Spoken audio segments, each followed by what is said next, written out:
Next from Chicago, we sit down with Brian Kasal, CEO of 4-Star Wealth Advisors, to discuss some of the elements of personal finance, the risks and rewards of the stock market, and how foreign economies affect Illinois' and the country's job market. This runs about 20 minutes. Brian Kasal with 4-Star Wealth Advisors. Thanks for joining us on the Illinois Channel. Pleasure to be here, Terry. I'll tell the audience right off the bat, you also serve on the Illinois Channel Board of Directors, so you're no stranger to me. But as you and I have talked off camera, 90% of what government does is makes economic decisions. It's guns or butter. People in their own life have to do that as well. And yet I think a lot of times people are so often confused about financial issues, both in government and their own life. So if you might, we're going to take a little bit of a stab at both of those issues. When you talk to people about their finances, I know it can get very involved, but what are some of the basics that anyone who says, maybe I'm a 25-year-old young person just starting off in a job, yeah, I'd like to be wealthy, but what should somebody like that be thinking about as they start off their career? Well, everyone starts, if they haven't done any real planning, they start off wherever they are in life. If they're 44 and are going to retire in 15 years, or they're 25 and they've got 30 or 40 years left, they just start wherever they are. And the sooner the better, because life will happen whether you plan it or not. If you plan it, you still can't control all the outcomes, but you at least have a shot at making it work. So we recommend people have a plan and come up with an idea of where they're trying to go and what they're trying to accomplish. You can do a lot if you plan it, but if you don't plan it, you're just flying blind. And can an average middle class, a person from a middle class family who's starting off and they're not making top dollar, but maybe they're making an okay salary, can they take steps so that they will become financially independent? Absolutely. I mean, there are plenty of programs that the government set up, like IRAs and 401ks, that you can save money in programs that the earnings of those portfolios grows without taxation. So that gives you a chance to have it grow faster, because you don't have to pay taxes on the earnings each year, so then it compounds faster. So the compounding is very powerful. That's why someone who starts planning when they're 20 or 30 years old can have an enormous impact on their retirement. Most people wake up that they're going to retire when they're about 45 and they're done paying for their kids' school. But they really should be planning the minute they get out of college. But very often, by definition, people who are graduating college are not thinking about those things. They're not thinking about retirement. They seem bulletproof and they'll never need to retire, right? That's for old people. So sometimes it's hard to get younger folks interested in planning. But the most powerful impact on any person's financial life is the earnings they have in their 20s, because that will compound for the longest period of time. So let's bring in a little bit about government. You mentioned Sure. the 401k. There is a government program that was started around 1980 and 1979, somewhere in that neighborhood. Right. The 401k got somewhat of a bad reputation when the market collapsed in 2008. Is that a deserved bad reputation, or do you think people or not? It's all a matter of expectations, and a 401k itself is just a structure. It's what you do with the money. So if you had your money in a money market the whole period of time, then you would have made zero interest, but you wouldn't have lost money. So it's just what people did with their money in the 401k could have been an issue. But it almost seems like the way the markets move, people by definition often will make the wrong decision, because they're making decisions on emotion. Markets go down, they're in a panic, and then they sell. They probably should be buying when the markets are low and selling when the markets are high. So there's ways to do that and ways to understand how to do that, the thought process that goes into it. And if you don't have that naturally inherent in you, and most folks don't, you can work with an advisor or someone who actually has the understanding of how to do that and how to get comfortable making those decisions at a very hard time in market history. Yeah, because people will often sell when the market's going down, when, as you just said, that's often really the time to buy. And I would add, as one who's done some investing over the years, if you're a 20-year-old or a 30-year-old, in other words, if you have retirement 20 or even 10 years from now, I would say you want the market to go down because you can be buying Cadillacs at half price. That's right. As Yeah, far as good quality stocks that also get pulled down by the market. there's an ebb and flow to all financial markets, and the stock market specifically is in a bull market, meaning a rising market, for about 3/4 of the time, and in a downtrending market about 1/4 of the time. So the idea is try to participate when things are good, try to avoid as much of the loss as possible, and invest for the long run. Any money invested in risky assets like stocks or real estate is money that needs to be invested for a long period of time, because you really can't control the short-term outcomes. If you have money that you need right now, near term, next year, 3 years, 5 years, that probably needs to be out of the market in safer investments, and you get whatever returns available there. We haven't talked beforehand about what we'd even specifically talk about, so I say that for the audience. This is, Sure. and I don't know, how you'd react to this, but obviously, when we look at the state of Illinois right now, one of the big things that's putting the state in a financial bind is the rising cost of the pensions. Yes. So we talk about 401k. State workers have a pension. The Constitution says it can't be cut. Why, in your estimation, to the extent that you've paid attention to this, why are pensions, or at least in the state of Illinois, not properly structured? Well, I think as far as I can tell from what I've learned about the history of what's gone on in the last 30 or 40 years, it seems like many of the different political leaders would give the state workers a small raise but then offer them a higher pension, because it was an easy thing to do, because they could say, oh, we'll get you a larger pension later on, and they kept making larger and larger promises. Yet the reality of dealing with those promises was never really dealt with. So they need to put money aside in that program to make sure that there's money there when folks retire. And too many groups of politicians in the last 30 years haven't been doing that. It's gotten worse, like in the last 10 to 15 years, where we weren't funding the pensions the way we should, and we made promises that were way beyond what they probably should have made. We've seen in the private sector, wages have stagnated and gone down. We don't see that in the public sector. We've seen pensions and 401ks and benefits not as robust as they are now in the public sector, in the state workers. It used to be that for the security of a long-term relationship in a job in state or federal government, that you took a lesser salary and had less benefits, but you knew you had the security. It's now worked out that state and municipal employees have better benefits and better incomes than private employees, but yet they also have the security. So it seems like that whole concept has changed a lot. We promise things to individuals. My father was an engineer for the state of Illinois. We promise things to folks who work for the state that maybe we can't fulfill. Now, it's a promise. There's a court that says it has to be fulfilled. There's going to have to deal with that somehow.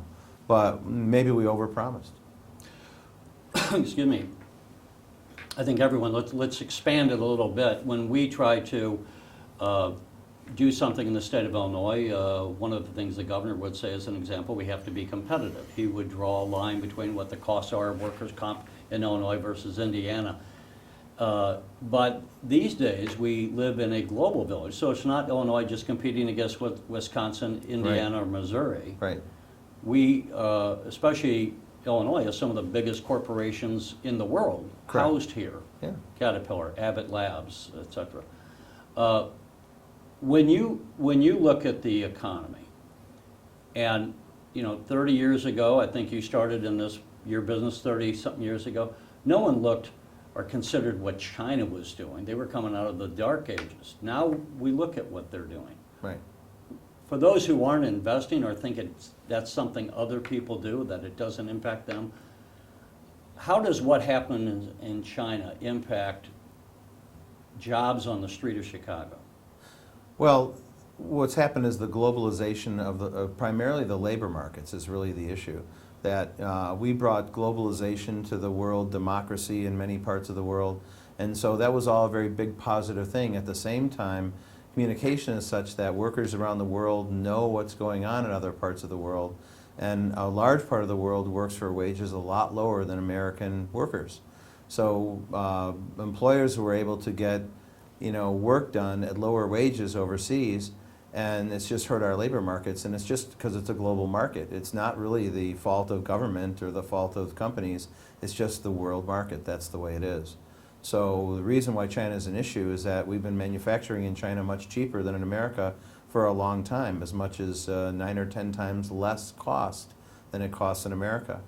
You know, there are always transfer cost issues and things like that, but Transfer meaning transportation? meaning, you know, moving goods back and forth. There's still costs involved in manufacturing in China or in Asia and anywhere in Asia, but the reality is the wage level was significantly lower and businesses were able to benefit from that. But at the same time, we've had cheaper goods in America, so we've benefited from it as well, but not necessarily the workers. But China has a billion people, and there's an enormous number of people there who are now coming out of what was kind of like a government-imposed fog. Well, now they're attempting to bring China into the economic system of the world. So all those people want to buy goods and services and cars and other things. So there's a consumer society that's developing in China. It's just not developing as fast as folks would have wanted. And they did a little bit of priming the pump there where they were printing money and currency and trying to keep the economy going, and they kind of overdid it. So now China's recessing, it's a hard recession, and it's very uncomfortable for a lot of the people there. And so it affects our markets as well. And I was going to say, one of the interesting statistics I think a lot of people may not be aware of, in Illinois, in Chicago, in fact, we have more consulates from foreign nations than in any other state outside of New York, where you had the United Nations. Right. We have something like 80 consulates. So trade is a huge component of the Illinois economy. Absolutely. Caterpillar and as we at one point the Canadian consulate mentioned that there's 200,000 to 300,000 Illinoisans who are employed directly by trade with Canada. Right. I don't know to what extent. I know you spend a lot of your time planning, you know, and securing the value for your clients, but do you have to look at how the world economy is going as you make these decisions? Do you look beyond Wall Street and also say, what's going on in the world? What extent is XYZ company going to get a trade deal, and maybe that's going to, you know, raise the price of their stock? How do you approach that? And again, I'm just trying to draw the dots between what should the guy and gal on the street pay attention to, because there's, as you know, so much information out there. I think our heads all spin as far as what should we pay attention to and what shouldn't we? Well, there certainly is an information overload, but I will say that depending on the risk of the investor, the riskiness or their appetite for risk, they can invest overseas. It does actually raise the risk level by investing outside the U.S. because you not only have the issue of investing, which is risky on its own, you also have currency issues. So you have to figure out what the local currency might do and if that economy is strong or not. And that's in large part what we've seen with the emerging markets. We've seen their currencies fading, the dollar has been very strong, so the performance of international stocks has been very weak. But the period between the tech crash ending sometime in mid-2002 and before the top of the market in 2007, the great majority of performance in dollar terms was in commodities and international stocks, not in U.S. stocks. So there's broad periods of time when you can get really good returns by investing overseas, and it's just a matter of understanding the timing. It's been really out of favor for a long time, but eventually, before the economy really settles down long term, we're going to have another very big run in the emerging market stocks. And when they run real fast, 30–40% a year. But we're not seeing that now. They're cheap, but they're not moving. An investor who's looking to get returns shouldn't only look at U.S. stocks. They should look at other asset classes, international, emerging. There's another whole segment of publicly traded stocks in what is called the frontier markets, in countries that are just barely becoming capitalistic, in Pakistan and some countries in Africa. The frontier markets offer a lot of opportunity as well. Let me ask you, people are always worried about risk. They think if they go in the stock market, they're going to lose their money. How do you manage risk? Well, you can lose money in the stock market. So anyone who is investing in any kind of risky asset, whether it be U.S. stocks, international stocks, commodities, real estate, you're taking risk and you should attempt to get some kind of reward. And over time, those relationships have held fast. But there are periods of time when the markets decline, and you need to be prepared for that. And the way to be prepared for that is saying, this bucket of money that I have in risky assets, I have a 5 or a 10-year time frame, and you need to have that. So over 5 and 10-year time frames, it's been fine. But if you need that money in the next 6 months and it goes down 20% in a bear market, that's just the way it is. And you shouldn't be planning and using that money in 6 months if you're taking that kind of risk with it. Yeah, in September 2008 is Yeah. when the market went over a cliff. It had been going down throughout 2008 and got to September and then really fell, and that's when Sure Lehman did. Brothers went out of business. But 6 months later, we hit the low in March of 2009, and then we had a 6-year bull market. That's right. March 9th was the bottom, and it was a very, I remember it well, it was a very scary time, and the Dow went down to 6,500 in a very, very short-term panic move. But that was the bottom, and markets always do bottom. So the idea is to make sure that you have some capital left and not have it all in the markets when they're going down. So when the markets do bottom and there's some signals that it has bottomed, that you can take advantage of that, right? So if you really want to buy things on sale, you got to be ready to do it and have some powder dry to do it. Well, and that's why I would tell people, especially the younger people, is to say, well, look at the market collapse. For them, that's a good thing. It could be an opportunity. If Had you're they not bought in, then, they would have been Right. doing very well. if you're not in, then it's an opportunity. But if you're in, then you're stuck and you're down, and you probably should just hold on. Right, and I would agree with that. You know, I think that's where you were saying as far as the emotions of it. That's right. Sometimes that people will panic and jump out, and then they sell at the very wrong time. They sell That's at the right. bottom of the market. Right. Before we close out, I look at what we've got. Europe being somewhat soft of an economy. China, as you said, is still growing fast compared to us. I think, what are they, about 5% maybe growth rate now, but they had been at 9%. Yeah, well, 5% with the population growth of China is considered to be a recession in my world. So it's recessing even though it's still growing, in a sense. If you had to give us just an encapsulation now of all the things you would look at, those two things, right now we have record low interest rates for the lowest time in 60 years, but the Fed may be raising them, although probably at a slow rate, even if they do. What's your crystal ball, if that's a fair question? I don't even know if you like to give that kind of a perspective, but what would be your perspective if someone was thinking about getting in the market now, given where we are in the world economy? Well, there are going to be a lot of opportunities. Certainly the international markets will rally again sometime in our lifetime, right? It's just a matter of when, and it could be in the next year. The U.S. stock markets have had a pretty good run, but in the last month has been choppy and difficult. It may not be over. We may have a few more months of difficulty, or maybe even a year. But at some point that'll bottom as well. So money, traders used to say that money follows the line of least resistance. Right now, America seems to be the line of least resistance because our economy is at least growing, not a lot. Our unemployment situation is getting a little better. Housing, which was a disaster for about 7 years, is getting better, right? So many aspects of our economy are growing, not fast. America is politically more stable than a lot of other areas. So money is flowing to the U.S. Even though we've made plenty of mistakes in this country, in our financial system, we still seem to be one of the best bets in the world.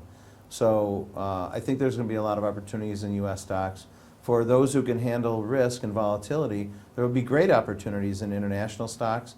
And commodities specifically have been in one of the worst bear markets in history By the way, in the last 3 years. Huge opportunities there when it finally bottoms. Yeah, they've been beaten down, but people maybe hear that. What is a commodity?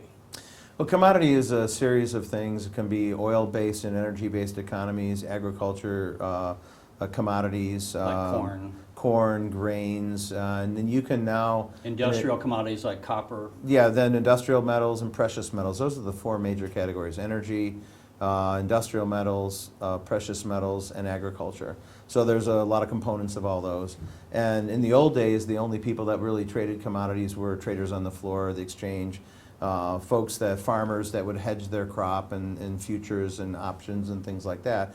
But now the individual investor can trade most of those commodities in different segments of the metals market through exchange traded funds that replicate ownership in those commodities. So there's ways to essentially play those or invest in those. So there's opportunities there, but commodities are the most volatile of all assets because they don't usually pay dividends, and there's big up moves and big down moves, and you just have to be very prepared for that. Okay. Obviously, we could talk about investing all day long. We could. But Brian Kasal, thanks for taking the time to speak with us. My pleasure. Thank you.